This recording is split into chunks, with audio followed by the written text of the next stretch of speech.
we'll go ahead and start kicking off introductions. Welcome, everybody, to Banned Books and What You Need to Know. As you probably already are aware, this is a multi-chapter or endeavor of the Women's National Book Association. It's a nonprofit group which has existed for over 100 years. Has to do with all sorts of elements of the book world, publishing, readers, and all the very many elements in between.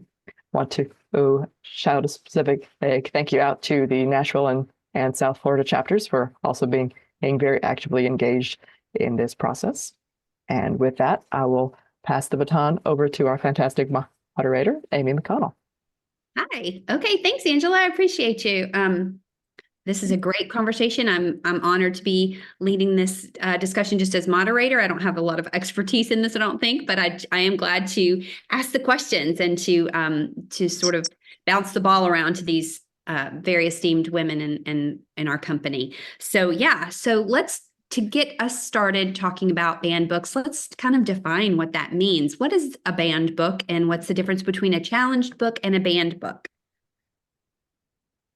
Angela? I'll get us started with that, Amy.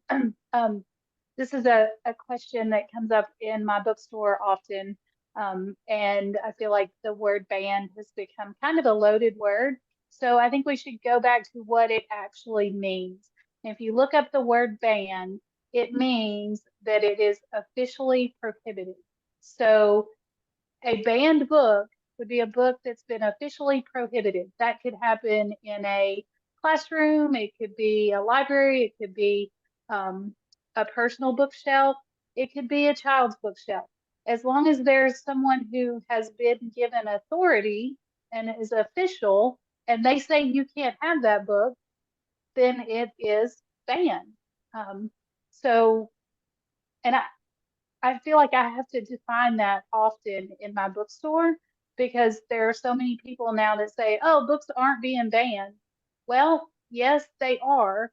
If there's someone somewhere who has said, you can't have this book on this bookshelf, then it has been removed, it's been prohibited, so that is a book banning.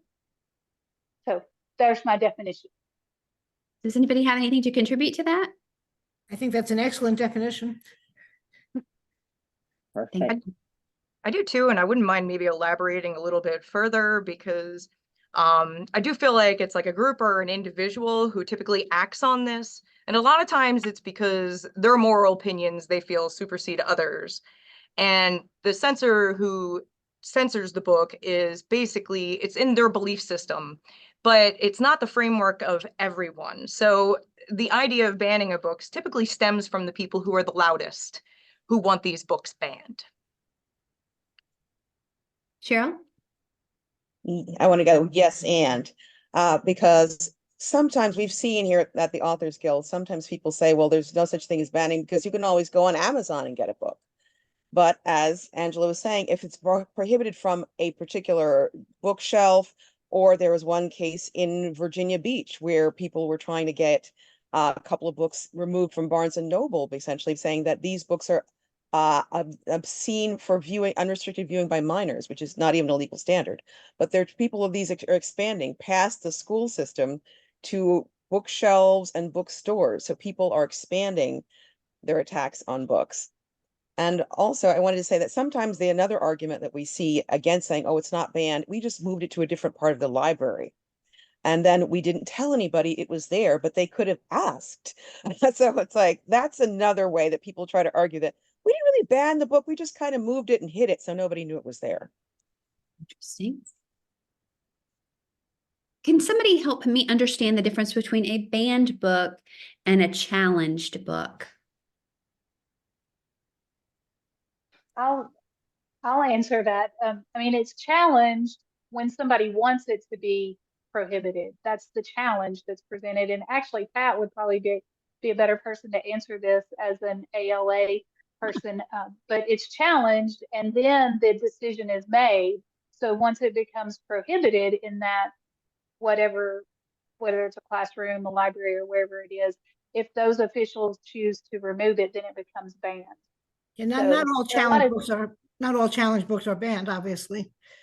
As a publisher, I have to say another concern about banned books is what doesn't get published in the first place today.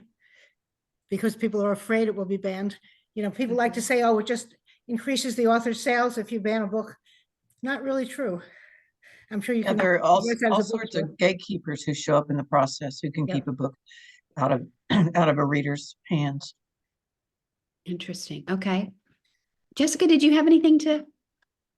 Not at this point. I'm taking in the definitions with everybody as being so clear. The challenge and the ban does come into play in the classroom, because you have the governments making the decisions for the classroom rather than allowing teachers and students to do what they need to do, to read the books, to have access. So I don't really have anything to add because the definitions are just so clear, and understandable at this point. Excellent. Excellent. Cheryl, you had something to say? Yes, with respect to challenge versus ban, there are situations where libraries and school libraries, etc., will remove the books subject to challenge, where they don't even necessarily abide by their own policies, whereby you'd have to go through a certain procedure to get it to remove a book. They'll just remove the book out of fear if so one or maybe even just one person questions the book. So that's something that we also are responding to a lot of letters objecting to that, saying you need to abide by your own policies before you remove books from shelves. Interesting. Interesting. Jennifer? Oh, yes. Angela? Well, I wanted to just add to what Cheryl was saying. That is what we're seeing happening in so many places, that the books may be challenged. They don't make it to the point of being banned because they're just removed. So I guess in some ways they're accurate when they say, oh, books aren't being banned. No, because they're not making it through the process. They're getting challenged and then they're just pulling them from the classrooms and the shelves in places because of they don't want to go through the process, I guess. I don't would say know that why, once a book is removed, it's banned. but I it's was going to banned. say, banned, if yeah. if you remove it from the But if- shelf, Yeah. you're making that decision and it becomes banned. I mean, there are very clear procedures put out by ALA and other organizations about how to handle books that are challenged and how to handle challenges. And I would, Go on, please, Okay. Pat. okay, There are- sorry, I would suggest that people go on the ALA website if anybody's interested in looking at procedures for challenge books, because they're quite clear and they're usually pretty good. Okay. That's a good. They usually work well, I should say. They are good, but they Let, work well when they're used. yes. Pat. Yes. Yeah. No, I'm saying anybody who is really interested in using them should look. Yes, they should be used, but I would say that a challenge book that is taken off a shelf is definitely a banned book. You know, we can't get semantic about it. Well, interesting. Okay. Well, in a preparation for this conversation, I was looking back at some books that I have loved that were banned just to kind of get my brain right. And I'm feeling tender towards Judy Blume today. I don't know about anybody else, but I'm feeling especially tender toward her. And I want to just give a shout out to Forever. And for Are You There, God? It's Me, Margaret. Can anybody else name a banned book that they treasure and hold dear? Oh, look at that. Oh, The Giver. Good one, Yeah. Angela. The Giver. I'll step in here, and probably my favorite banned book, and I have a lot of banned books that I really love, is probably Fahrenheit 451. I mean, if we're going to talk about banned books, that has to be the banned book, because what does it talk about? It talks about banning books in the extreme. And every time I read it, and I read it about every 4 or 5 years, I feel like we're getting closer to that world, and I get scared because we're removing something from our society more and more that we need more and more, and that's literacy. Mhm. Excellent. I can't take it that To Kill a Mockingbird gets banned. That just makes me so mad. I mean, Oh, to me, yeah. that's like a perfect book as a child and as an adult, and to just think of it ending up on a banned list infuriates me. One of the most shocking books I remember from my childhood, actually, that is still being banned all over is Catcher in the Rye. It's really hard to believe. Well, that's what I was going to say. I mean, my whole career was with Little Brown and Hachette, and so all the J.D. Salinger books are outside of my understanding as well. I'm going to go for Beloved. Yeah. Because I remember the first time I read that, and I'm a passionate reader, I'm also a very fast reader, but the poetry and the way she wrote the book was just so dense and lovely that I just luxuriated in this book and these characters, and my heart broke for them. Mm. And the idea of people being deprived of that experience just breaks my heart again. Excellent. Excellent. Megan? I can, yes, I'm currently in the middle of The Bluest Eye, and it is beautiful poetry, and I am not a poetry person, but I have to say, when I looked at it, I was like, I have read a lot of banned books, because apparently they are also the good books. But my favorite over the past couple of years has been the 1619 Project, because it is a great book, and it is the first book with my history training that I thought really brought everything that I've been reading for years and made it readable for everybody. Just really summarized it up for how everything was happening even now. So that's the book that I tell everyone to read. And I bought 6 copies, and I've given one to all sorts of people, because I think it's important that people are reading banned books. Great, You'll Megan. find on the ALA website, and I think on the Penn website too, a list of the most banned books, I think the 100 most banned books, and it's pretty shocking when you see some of the things and the various reasons people have to think they have to ban books and to keep them from children and other adults. Excellent. I think that speaks to the power of books and readings, why it scares people so much, because they know how powerful it is to expose people to different people who aren't like them, to ways of life that they're unfamiliar with, to the outside world. And they think they just want to keep people from accessing that and learning compassion for others. Well, let me just jump in there and ask a hard question here. What do you think motivates? I mean, let's be generous in our assessment, but what is motivating the challenging or the banning of books? Oh yeah, everybody wants to address this one. Let's ask Jessica. Let's give Jessica the floor for a sec. Fear. It boils down to fear. People are afraid because they don't want their children, they don't want people exposed to things that are outside of their experience or outside of what they consider the norm, whatever that is, because I haven't figured out what the norm is yet, because I don't walk inside the norm. And instead of looking at what's being offered inside of these books as an opportunity to learn something about something that is other, and maybe learning that the other isn't frightening. That's a good challenge. Pat, I see you. Yeah. Perhaps the other is actually more like us than we think.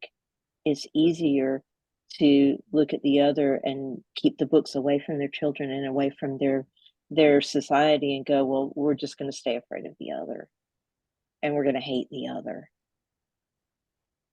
Pat, did you have something to add? Yeah, I think books are an easy way for people to express fear, and I think it's a fearsome society today, perhaps. But it's interesting to me when I was president of ALA, the biggest battle we were fighting was filtering the internet, and people were so afraid to have the internet in schools and in libraries, and suddenly we're back to books again. I don't have an answer as to why, but it's a very curious thing that's happened, and maybe it's easier to challenge a book than to challenge the technology. And let's face it, any kid who has a phone can get access to many of these books that are banned. I was fascinated by the fact that they were banning Amanda Gorman's poem, which, anybody who has a phone can get to it easily. So I wonder how much politics and views of our society are involved in the book banning as well as the individual books. It's just it's fascinating to me that the internet no longer seems to be an issue, but little harmless books like To Kill a Mockingbird people are so afraid of. That's fascinating. And it's like there's an innate recognition of the appeal of the other topics to their children.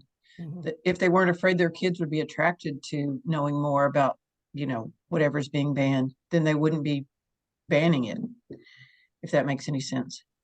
Mhm. Books are so amazing that way, aren't they, Angela? Books really are amazing in so many ways. I think I would like to say, yes, it is fear. And I think it also is, this is, I'm trying to say this very nicely, but um, a bit of illiteracy, like the inability to read critically and to read something that we don't agree with and realize we don't have to agree with it. I think so many people, and I see this in the bookstore all the time, they don't want to buy that book because they don't do that, or they don't. I'm like, you don't, just because you read something doesn't mean you have to believe it or agree with it, but it's a window into someone else's world. But I've I've just seen over time that people have less and less desire and ability to be able to see something from a different perspective. Interesting. So that fear and then that inability to look at a different perspective, and respect it without necessarily agreeing with it. Does that make sense? Yeah. Yeah. Cheryl, did you want to contribute something to that? Yes, and that is a wonderful point, Angela, about the lack of critical thinking, because there are many, literature is rife with characters who are bad guys and who say bad things. But I think a lot of people are saying, like, oh my God, you have X type of character in this book. You, the author, must be supporting this viewpoint. And you're saying everything that this author, you're saying that you're approving of this. And they're saying that not necessarily so. People have sometimes pull out language from books that is meant to characterize a bad character and say, see, the author thinks that X is right, but they're not doing the reading, they're not doing the thinking, the processing, and they think that they want to keep their children from doing that. I'm just going to push just a little bit to say, are there any positive impulses that maybe we can recognize within this push to mitigate what's being read, or not mitigate, to filter what's being available to in libraries and in schools, public libraries and schools and bookstores? Can we recognize anything positive in those impulses that we can maybe build on? Is there any room for that? I think we can build, okay. I think we can build on concern if people are really sincere about what their children are reading or what's being taught in schools and what the library is doing. I think there are people who are probably genuinely concerned that we can maybe convert to what libraries are for, Go on. what education is for. Go on, if you would. Like, how would we? I mean, a concerned parent might come in and say, my child is reading such and such, and I don't approve it. And I think it gives the librarian a chance, or the school, or the teacher, a chance to say, this is why we have this. This is our, this is why we set up the library. This is what we try to do in our school. And it's possible, I think, to convert well-meaning people. I don't know that all book banners are well-meaning, but I think some are. Right. I think you have to recognize. I think you start with a position of genuine. I understand your concern. And I think, I understand your concern for your child, and let me tell you what we're trying to do in our library. And That's great, Pat. I like that. Cheryl, were you going to add on to that? Yes, I think a lot of people, if presuming they come in with a positive, with the more favorable viewpoint, I think that a lot of them simply don't have the necessarily knowledge. And I think that's one thing that Pat was saying, librarians can educate them about. I think that that's something that authors can and should do, because a lot of people pull particularly like salacious segments from books. They don't put things in context. They don't say this is what the book is about, etc. And people go, oh my God, there's this sentence in this book. This book must be pornography. No, it's not. This is what you need to understand about what the book is saying, what the character is saying, what the author is saying. And I think that is I think that's a necessary step here, an opportunity that we have. Yeah, where the red fern grows was never about being glad the dog dies, right? Or is that what happens? It wasn't pro dead dogs. It wasn't. That's good. Jessica, were you going to say something? Yeah, I was going to attach to what Cheryl was saying, and saying this can be a classroom discussion as well, and one that you can have with parents, or with students if they're adult students, as far as, you know, there's this book, why do I need to read it? Or why are we reading this book? It has X, Y, and Z in it. Well, this is why.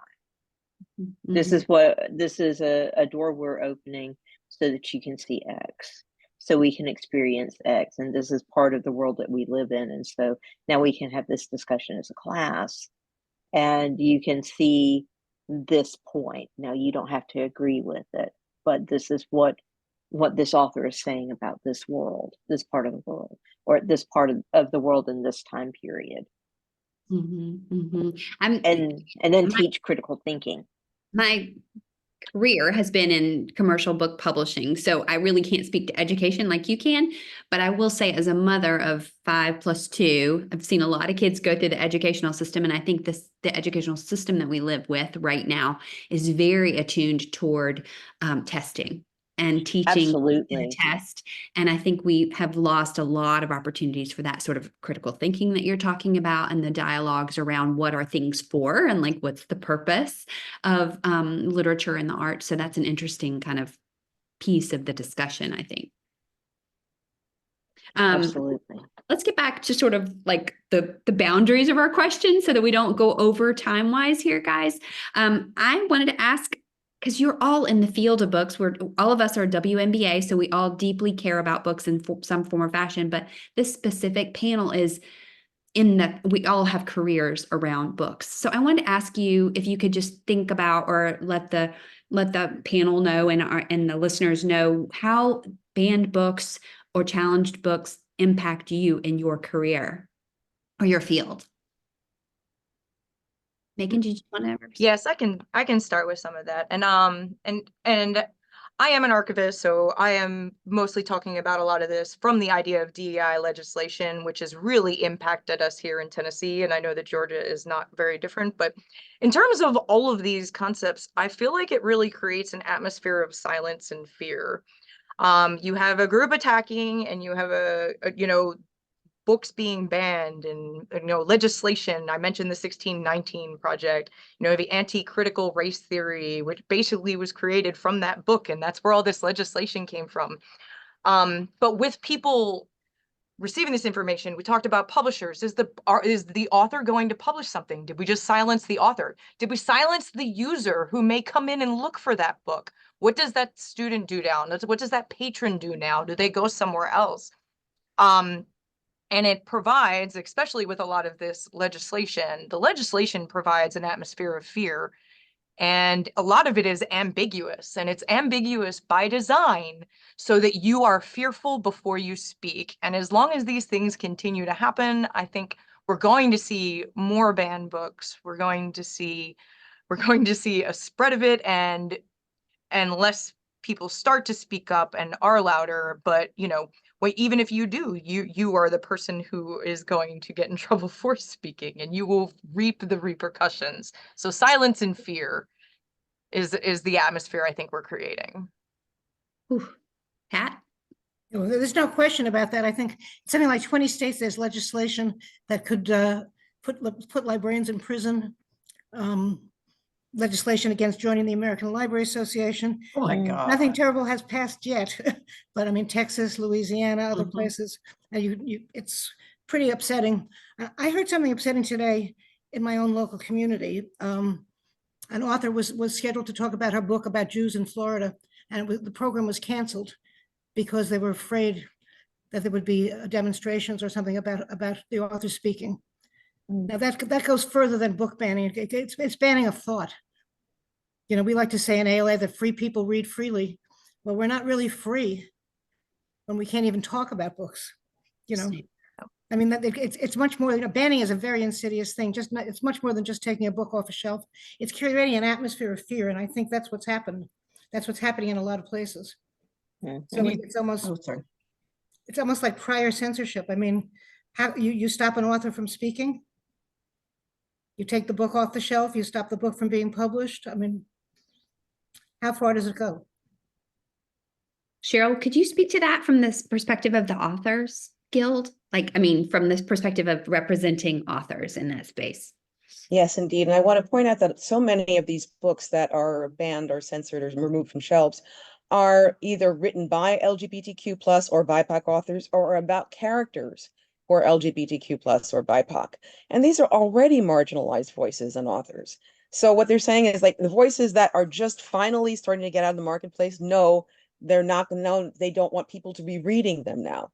And you're talking about also limiting the authors not just in their ability to sell their books, because, for example, there was a lawsuit we brought in Texas because there was something called the Reader Act, which required anybody who wanted to sell books to the school system in Texas to rate books either sexually explicit or sexually relevant. And so we brought a suit, and that law has been preliminarily enjoined, which means that for the time being, it's not being enforced while we're continuing to litigate. But even if even if you weren't able to sell your book in Texas, because Texas sets the marketplace rules for school books throughout the country, that means that that book is not going to be sold then pretty much throughout the country. Having your book marked as sexually explicit or sexually relevant or any sort of sexual name on it is going to put a target on that book in other jurisdictions. And people are going to say, oh, this book is a sexual book. We got to remove it from our school system too. And so this is something that, as Pat was saying, it expands past just the removing of one book. It silences the author's voice. There are authors out there who are deliberately writing for YA and middle grade audiences. And if they're writing about these topics that are of interest to these kids, they're saying that this author can no longer do it, and that's going to chill that voice. And the author is going to be afraid to write it. Publishers are going to be afraid to publish it. There's an immediate Mhm. economic impact on those people Mhm. because they know that's going Not just economic, but the voices are silenced. Yeah, and it makes them make choices that they wouldn't otherwise make. Mhm. That's great. Anybody else want to contribute to that conversation around how it impacts you and your field? I would just, I mean, this is more general. My field is working for one of the big 5 book publishers for 30 years in New York. When I think of a book, I imagine the little cartoon character book from like those School of Rock. And I think people don't really realize the thousands of gatekeepers a book has to go through just to get to where somebody can stomp on it. Like the author has to self-censor their thoughts, and maybe they're scared because of another book got banned, etc. Then they've got to get an agent who may go, oh, there was that controversy on that one topic, and meanwhile here's a stack of James Patterson-esque authors that I can publish. And once you get to the publisher, they're going, well, I already have 2 BIPOC books on this list, and I don't want to be fighting for all of my books. And then you get to the retailer. In my case, it was largely like the Walmart, Target, Costco, Sam's, airports, those things. Those Walmart, Target, they would rather sell 10 rolls of toilet paper than anger one parent who sees a book with a cuss word on the cover, So if you're able to get it that far, and then to have it get all the way to distribution to libraries where those ideas that have fought their way through in that little cartoon looking book, to have someone who probably or maybe not or maybe has read it to just put a little spitball at it, and it stops its progress to reaching the people who most need to hear that particular message. That's good, Linda. That's helpful. Man, lots of what did you call them? Gatekeepers. Lots of gatekeepers stating that it has to go through first. I always like to say libraries are the gateways. And I hate to see those gates closed. The whole idea of libraries, Benjamin Franklin's a very radical idea. The free distribution of books to people. It's a very radical idea. And I think some people just don't like that idea. Interesting. Good observation, Pat. Jessica? And you know where those authors go that get gate kept? They go to the independent publishers. They go to self-publishing. They do this themselves, and they get their books out there the best they can, and so they lose a lot of the power they might have with the big 5 publishing, although a lot of that power is not there anymore as much as it used to be. But they get out there, they they depend on a smaller publisher, or they self-publish and get it out there and do the legwork themselves. And I know many authors of color, authors who are LGBTQ plus, who are doing the thing and doing the legwork and getting their work out there. And it's difficult work, but they're doing it. It makes it harder to get to the libraries. It makes it difficult to get to the crowds or the people they need to get their books to, but they're doing it. Hats off to them. Yeah, and censorship just makes it harder for them, though. I wonder what role, this is a random question I'm just throwing out there, my friends, but what role does the huge magnitude of books that are flooding the marketplace, what role does that play? Does that question make sense? Meaning there are so many books being published now versus 20 years ago on the daily. Does that impact this conversation at all? Meaning there are lots and lots of books being self-published by indie publishers, et cetera. And so we're seeing sort of like a flood of books in the marketplace. Does that impact this discussion at all? You can say no if you want to. I was just thinking about those brave soldiers going into the independent space and doing that work independently. I wouldn't say the flood of books really impacts the desire for censorship. I think maybe awareness of topics being addressed in the space and inside the books is more awareness, and maybe that's the role of the internet. I don't know. It seems like there's more censorship now because I saw this discussion in the chat. It seems like more censorship is going on now. Maybe we're more aware of it. Oh, that could be too. I don't know. This The system- ALA has been tracking, and there has been an exponential increase this year in comparison to last year. Yeah. So, I and sense progressively that. getting higher. In challenges and in bans, Megan? Yes. Yes. Both ALA and Penn have documented that. Yeah. Angela, did you have, Cheryl? Well, I was Both going to raising say, sorry. I was just going to say, that's a great question that you asked, Amy. I don't think as the conversation was going on, I had the same thought going through my head. Like, how is this impacting? And I think we're beginning to see how it's impacting, or at least I am as a bookseller.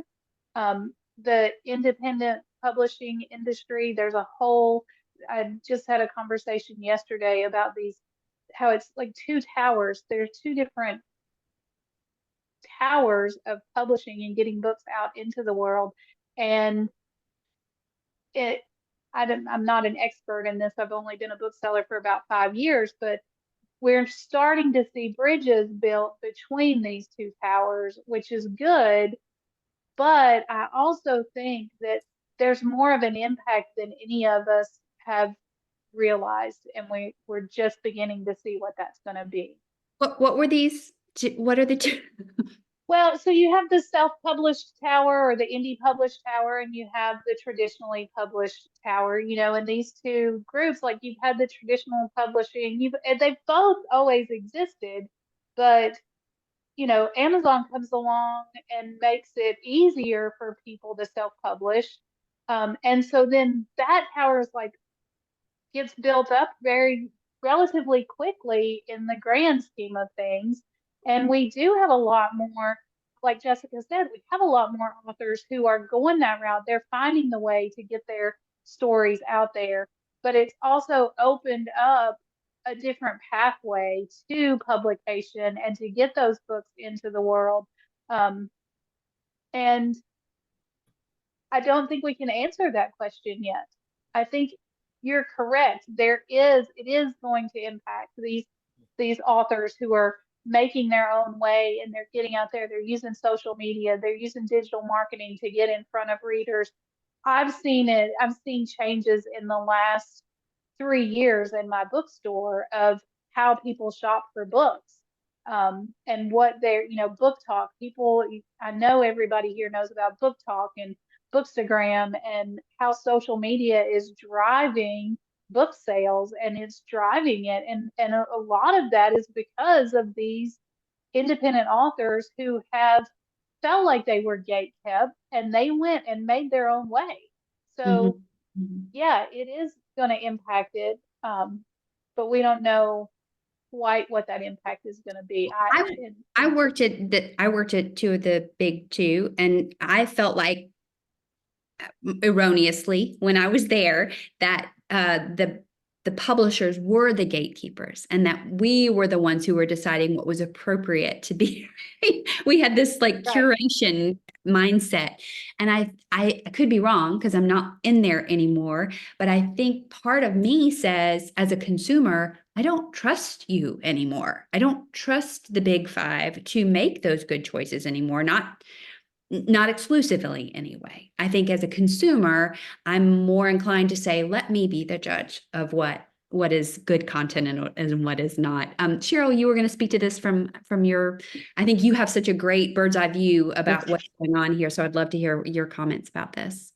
Well, I wanted to say that we did our recent income survey last year, and it shows that what we all kind of approximately knew, that there's been a great rise in self-published authors, and they're out there selling their books, and more power to them. But I do want to say that the power and the time that they spend marketing and working to sell those books is time they're not spending writing new ones. So I did want to say that, but I also wanted to say that I think Amazon and contemporary technology is making it easier actually to challenge books, because I read something, I think it was in the Washington Post, there was an article about book bans, where some people are going in and putting in like something like 1619 Project. And we all know how the algorithm will say, oh, if you like this, you may like these other things. And people are saying, aha, so we need to challenge these books too. So I think that the contemporary technology is making it all the easier, and people they're sharing these books of lists of websites of books that need to be challenged all the more frequently. And so I think that is a big element in terms of like what makes it so much easier for people to challenge books. Or even more appealing, almost. Yeah. Interesting. Excellent discussion. So can I ask a question, a new question here? When a book is challenged or banned, can it still be accessed? Do we have access to the books that are being listed on the no read zone? It depends where you are. Go on. If it's, if you live in a small town and your public library or your local bookstore is your access, I guess you could order it from Amazon. But yeah, if the book is taken off the shelf, you don't have access to it. Basically, there are workarounds, but essentially that book is banned. I think it makes a difference if you are a student or a child who's looking for a book. Yeah. Economically disadvantaged. I hear a lot of students in my area who have come from libraries with like a shelf, and I'm in Tennessee, these small places, and it basically, depending on where you are and where you live, you may never have access to those books. Yeah. But there are other. I tend to disagree with that. There is access through bookshop.org, Amazon, your independent local bookstore. We can still order them if they're still in print. Now that involves money. That involves money. So that access is there, but you have to, it is limited. It gets rid of the child who serendipitously finds a book on a shelf, falls in love with it, walks away with it. Unless they know about it, for starters, and then have the income and the ability to get on Amazon to even purchase it.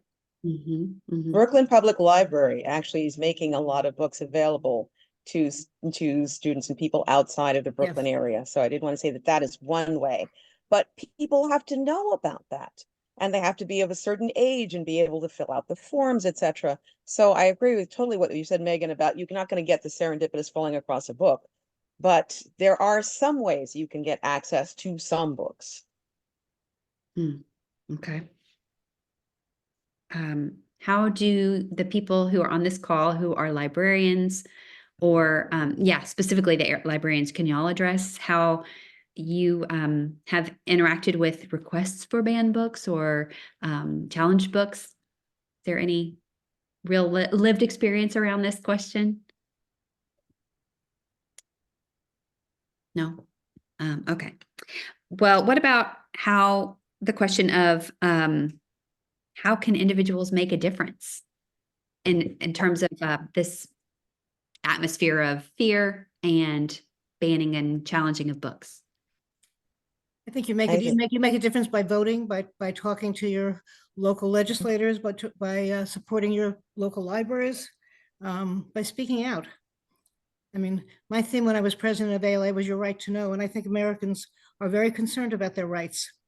We have a right to know, and we have a tradition in this country that free people can read freely, and that's being shattered all over. And I think individuals have to be able to talk to their local legislators, to their senators, to their congresspeople. They have to write letters, and they have to support their libraries, and they have to speak out when they think their libraries are doing the wrong thing too. And some libraries, I have to say, my local library, I just found out, is doing the wrong thing. So I will speak out. I think that that is a question people often ask, and like, well, I think this is terrible. What can I do? You can do things like you can run for office. You can run to join your school board, your library board, because a lot of people interested in shutting down speech are doing precisely that. There's a group called Unite Against Book Bans, which has group members and individual members, which circulates information about this is what's going on in your area. And here are some people that you can write to and speak out about that. National Coalition Against Censorship, the ALA, the Authors Guild, we have toolkits on our websites. Like if you say, oh, this book is challenged, what can I do? Go to one of the websites and download a toolkit. Like, how do you write it? And how do you object to a challenge? What do you need to do these sorts of things? If you're an author, you can go, and if you know that your book is being challenged in a particular district, you can go and speak out and say, try to put your book and your work in context. There are ways that people can fight back about what's going on here. Yeah, I think Penn has a really good website for authors too. So you've been banned, what to do, just a ground level, something that's just blown up in your world, how to respond right then. And I think just supporting authors who've been banned, either through your dollars or, it always comes down to the dollar, whether you get it from the library or not. If you're supporting, if you're getting your books through the library, somebody is, there's money involved, even if you're not paying for it as a consumer, but it's showing that those books matter to you. Some of the banned books at my library are backlogged with like 51 people waiting to get a copy of that. I think that you must be proactive, not reactive. Don't wait for the banning to happen, but support your local libraries, support your local bookstores, support the idea. United Against Book Bans is a wonderful organization, and there are many suggestions for doing that. But I mean, if you live in a community, support your local library, let people know where you stand. It shouldn't be up to the people who have the loudest voices to decide what's on the shelves of our schools and libraries. Angela. I think one thing that we all need to do in this, no matter where you are with the individual books that are being discussed, but we need to listen. We need to listen to one another. As strongly as I feel about book bans, there have been, and I did some of these things. I went and spoke to my local legislator. I sent a text message. There was a book ban bill that was going through the Tennessee state legislation back in 2022. And I sent a text message. And from that text message, I ended up speaking in front of the Judiciary Committee about it. That bill did not make its way all the way through. And I not entirely, because there were a lot of other people that spoke up, but we went and spoke, and that bill didn't make it through. Now, some other ones did, but I spoke up, and then I ended up running for office. I've done all of these things. And in that, what I learned was we had to listen to the people who are speaking out of fear and want these books removed. Because just telling them that every book doesn't necessarily belong in every classroom. And we need to look at the local level, go back to, and that's what I did in my campaign and everything I did. I asked people, is this happening here? Let me understand why you're afraid of this book. I went and read the books that they were bringing up. And I have to be honest with you, there was one book that they kept spouting off, they picked out the passage that they read to me. You believe, and I kept saying, is that really in your elementary school library? They never could answer that question because it probably wasn't, I don't know, but that was the question I always asked. And I let them know, I get it. I understand that paragraph should not be available to a second grader. And some people may disagree with me on that, but that's the decision that needs to be made in that elementary school or that library. And we need to listen to one another and find out what's really happening in our communities and talk to the people that are bringing these bans into our communities. And we need to get involved.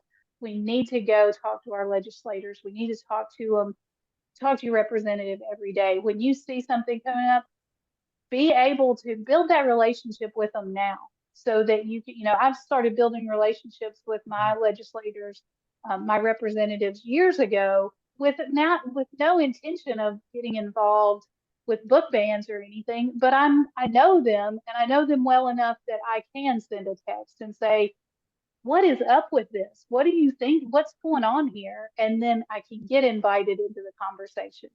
But if we won't even have a conversation with them and listen to them before it comes up, how are they going to listen to us when we're mad about something? Because that puts them on the defensive. And we got to get out of this defensive mode on both sides. Excellent feedback. What if you don't want to be texting with your politicians? You don't necessarily have to be Raising my texting with hand. them. I mean, I live in a small town, so I think that you need to have a relationship at whatever level that relationship can be.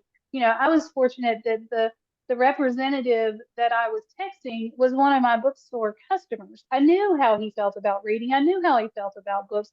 We had that relationship. But if you have zero relationship, like they've never, and it's harder in bigger cities, I think, and bigger places, but you have to find that one person that even if you don't agree with them, you can have a conversation with them. Well, every conversation matters, not just a conversation with a legislator, but a conversation right. Everyone offended by particular books. It's great to have conversations around books because that gives you a jumping off place for having a conversation. Yes. And we need to be having those conversations with whoever will have the conversation with us. I had a customer just this week tell me that the reason that it's a big deal is because that bookstores we're the reason that people think books are being banned. And I was like, oh, okay. Tell me some more about that, because I really wanted to know, why is it my fault that books are being banned? And her thought was that it's really not happening and that bookstores are making a bigger deal out of it than it is. And I said, okay, well, and I went back to the original definition, the definition I gave y'all at the beginning. This is the definition of a ban. So if a book is removed from a classroom, yes, a book has been banned. And that opened up the conversation. And when she left, she felt differently about it than she did when she came in. She was making an assumption about bookstores. I wanted to say, why are you even in here if you think we're all such evil people? But we had a conversation and I listened to her and she listened to me and that was progress. Yes, that is progress. Pat? I think we also have to, when we talk to our community, various communities, whatever they are, we have to have some very good selection policies. I mean, we don't just put books randomly on the shelf in libraries or in bookstores. there are principles behind it. And in most cases in a library, there will be trained people who are trained in selection. And they're not always right. That's true. But there are selection policies, and there's rationale and reasons. I think many of the people who come in concerned about books are truly concerned. And I think you're right. We have to address those concerns, and I think they can be addressed. Then there are the political people who just want to do it for political Yes. reasons, and they come in with 100 titles in every library. But I think you have to start with the basis of this person is sincere. I'm doing a good job. I'm a professional. This is what we're doing and why. And I think many times you can diffuse that if it's a sincere parent or concerned citizen. Starting with the assumption that we both have dignity and we're both Yes, sincere. exactly. Right. To give it a go. Cheryl?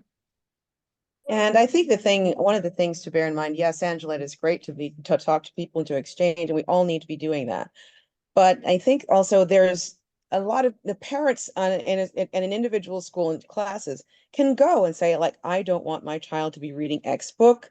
And the teachers can go, okay, that is fine. We will have your child read something else. But that doesn't mean that you should be able to decide what somebody else's child can or cannot read. And that's, I think, where this becomes a big problem, to say that it's not that just that my child shouldn't read it, nobody's child should read it.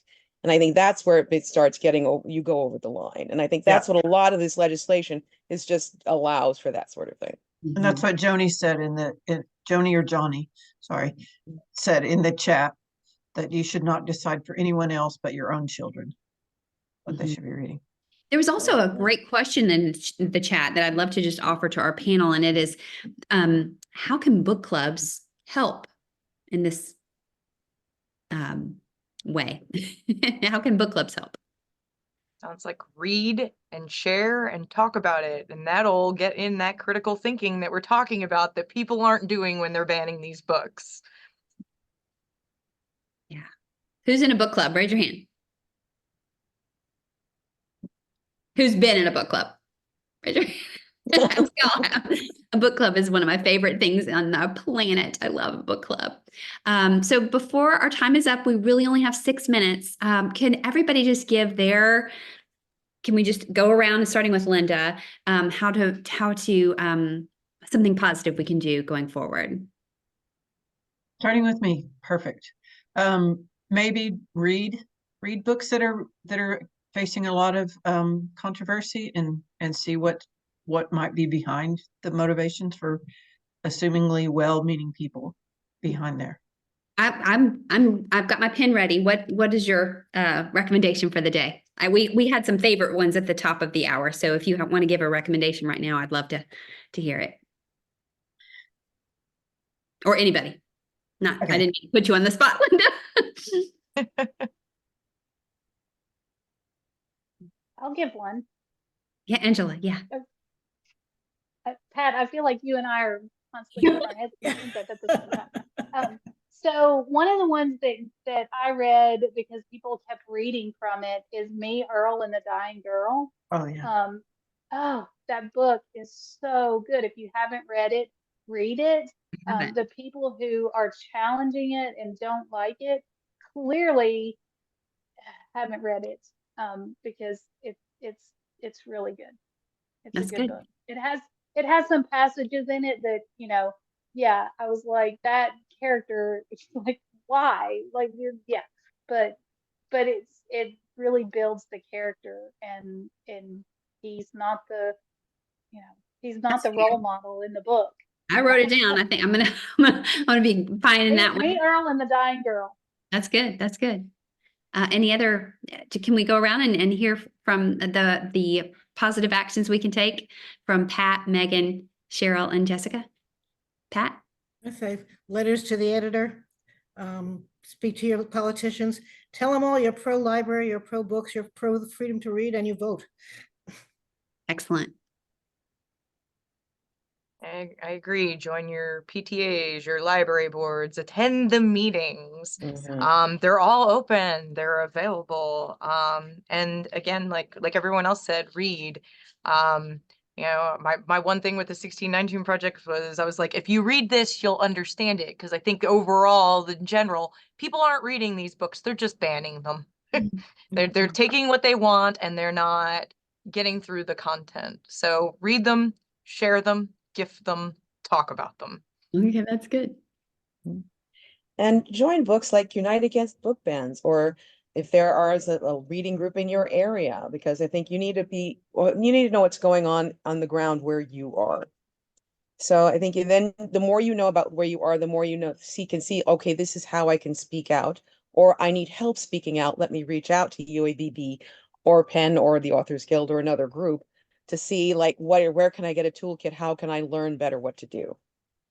Because you're not alone. You are so not alone in this battle. No, and I agree with that. And it is, as Angela has done already, like your local level is what goes up to the top. Your behavior small will eventually move to the top level. And those small actions local will eventually be regional and then maybe national. Great. Jessica, did you want to give us a thing? Don't be afraid to speak out. Support local clubs, support your local bookstores. It seems like a small thing, but supporting those local bookstores is a big step towards pushing and letting people know that hey, I do read these books and I do know what's going on. And a lot of times you'll end up making connections with other people who are just like you, who are against banning books. And that also means supporting local authors too, which I'm all about as a local author. Excellent. Excellent. Well, this has been so fun, you guys. I feel empowered. I hope all of you feel empowered. I hope our listeners feel empowered. And thank you so much for showing up for this panel. Panelists, you've been amazing. I've learned so much. And I think, Angela, we're going to hand it back over to you. I think.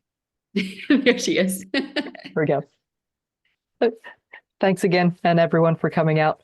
We've included links to our local chapter and also the overall WNBA Women's National Book Association. Speaking of book clubs, we've got one coming up in June and also one in August. I dropped links in the chat. If anybody wants to join us, we do them virtually. So regardless of your physical location, we can bring our minds together and tackle all interesting topics and occasionally a fun, cozy mystery. We like to rotate between the two. And again, thank you everyone for coming out on this important topic. Thank you very much. Again, we are the Metro Atlanta chapter of the Women's National Book Association. My name is Rebecca Bailey, chapter president, and thank you again so much everyone for coming out, and have a fantastic rest of your day.